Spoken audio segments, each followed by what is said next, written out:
Hey everyone, welcome to today's video. So today I'm going to be showing you my hair care routine. As we know in the Bible, it does say that women should have long hair. It is our glory, as it says, and go to 1 Corinthians chapter 11, verse 14 to 15.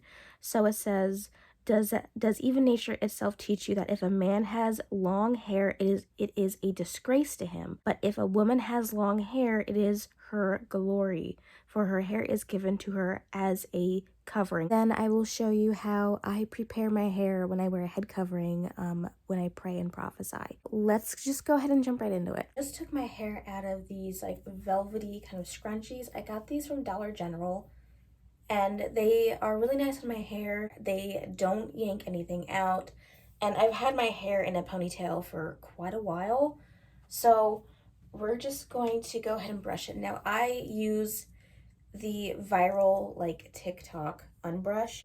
This isn't going to be like a sales pitch for for the brush, but my hair is pretty knotty. What I like to do to really help my hair is I like to go from the bottom and work my way to the top, or else I'm going to wind up yanking a lot more hair. I recommend using some detangler spray in your hair to help get out the knots, or else you're just going to wind up ripping out your hair. Be very gentle with our hair. We want to really take care of it. We don't want to be, this sounds like I'm being rough, but there's just like a knot. I don't know if you can tell, but there's a knot. So I'm just trying to be gentle. I'm just trying to work my way through this knot. Once I get that knot out, then I would like to brush the rest of my hair, like at the top. Now my hair is looking really greasy, and that's because it is. So start from the bottom to really help the length. Then once you get those knots out, then work your way to the top. Some people like to comb or brush their hair in the shower. I prefer to go and brush it ahead of time. That way, I feel like I lose a lot more hair in the shower when I brush it, or when I finger comb it, opposed to here, because your hair is a lot more weak when it's wet, so your hair's gonna snap easier. So I would say be gentle with your hair. So my hair can get really greasy and gross at the top. As you can see, like my hair looks like it's plastered to my head because it's so greasy. To go in with a daily clarifying shampoo every time I go and wash my hair. So I go and get my hair really wet, and then I put in my hair. So then I typically wash my hair twice. Once to get out the gunk or built up or whatever. The second time is to actually clean my hair. So once I'm done doing that, and I go in with like a hair mask. Typically, I like to leave the conditioner in for as long as it takes for me to wash my body, wash my hair, wash my conditioner or hair mask out. So that way it has a long time to sit in my hair. Now, obviously, we're gonna keep it modest. I'm not gonna be taking a shower on camera, even in a bathing suit or even in a t-shirt. I don't feel like that's appropriate to post online, so I'm not gonna be doing that. That's why I wanted to come on here and explain to you what I do for my hair to keep my hair long, how I take care of my hair, because my hair is pretty long. Like, I'm too short to even show you, but my hair is pretty long, and I will slowly be cutting it like an inch at a time to make sure that my length stays, but my split ends, like, they go. Also mostly to go and get rid of my, to have my natural hair grow back, since I have so much of this black hair that it's probably up to here. But it'll definitely take a while for me to grow that out and stuff. My roots are definitely really dry, so we're just gonna go ahead and take the towel out. At this point, my hair is just really fragile, so you don't want to do anything rough. You don't want to be rough with it. So what I usually do is I actually don't comb it or brush it in this state. I wait till it's mostly dry. So unless I'm going to blow dry my hair, I mostly do is I go in with some sort of detangler spray. I really hit the ends and just really make sure I coat my hair, because my hair can get pretty tangled. And I like to split my hair into like 2 sections. And then when I'm done with that section, just throw it back. So just spray the ends, and I just kind of toss it around. And then I just go and hit the, up here. Again, you just want to be really gentle with your hair, like in this state, because it's really, really fragile. I find in doing this, it helps my hair dry it nicely and not get tangled. I'm not sitting there fighting with a brush or a wide tooth comb. Please use a wide tooth comb because your hair is so fragile being wet. After that, this is something that I really do love. This is the Main Magic 10-in-1 split end mender from Ava NYC.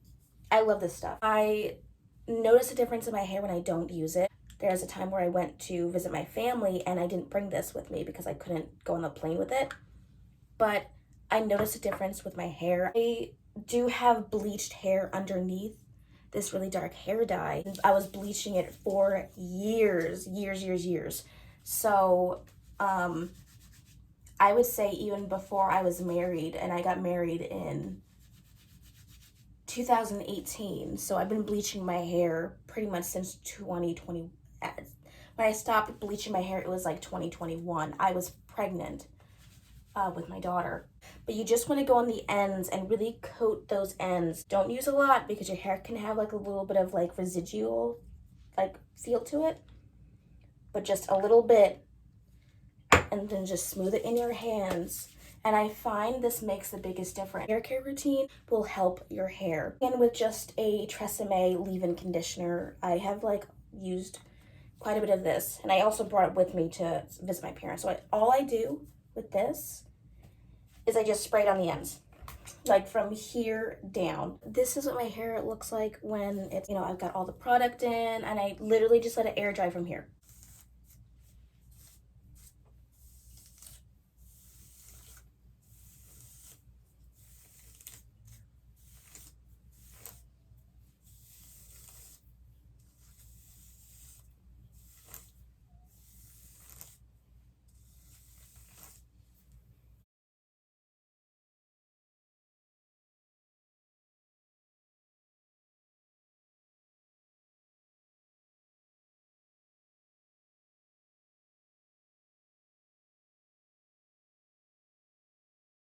So we're in the car, I've parked somewhere, but I wanted to show you how I put on my head covering. So I have my hair in a bun, I have my daughter in the back, and that's sometimes why when I wear my head covering out, which I usually almost 99.5% of the time I do.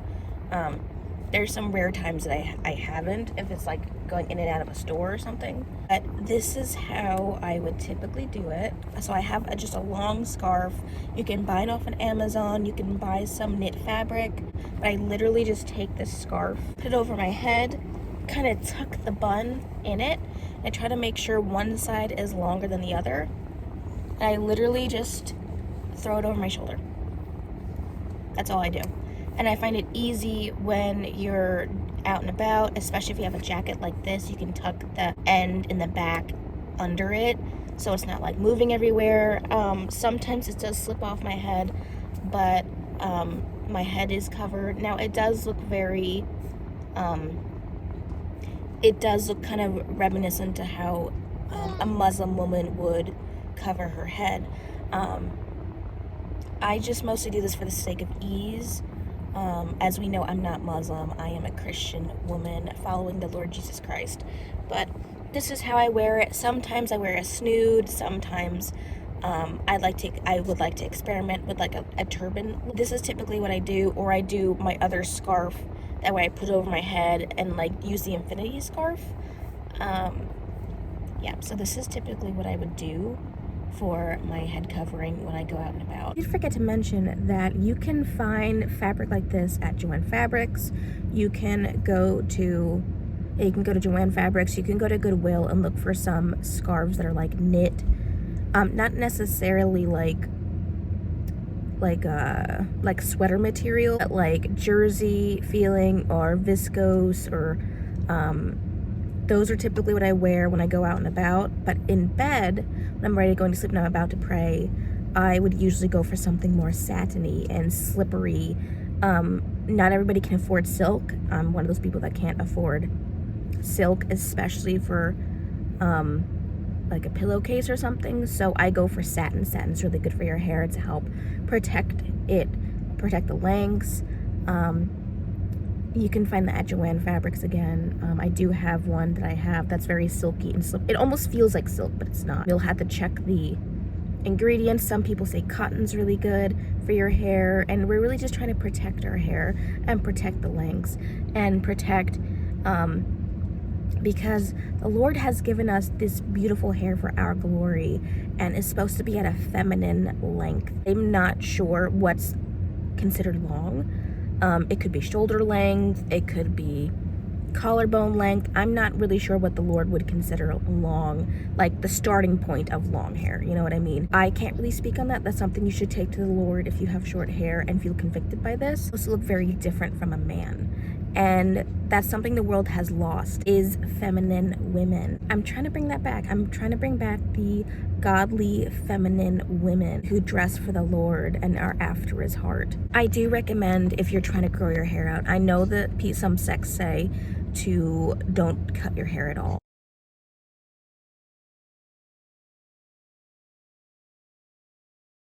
Is because you put a lot of stress at the ends of your hair. The ends of your hair are the most fragile, and obviously they are the oldest hair on your head.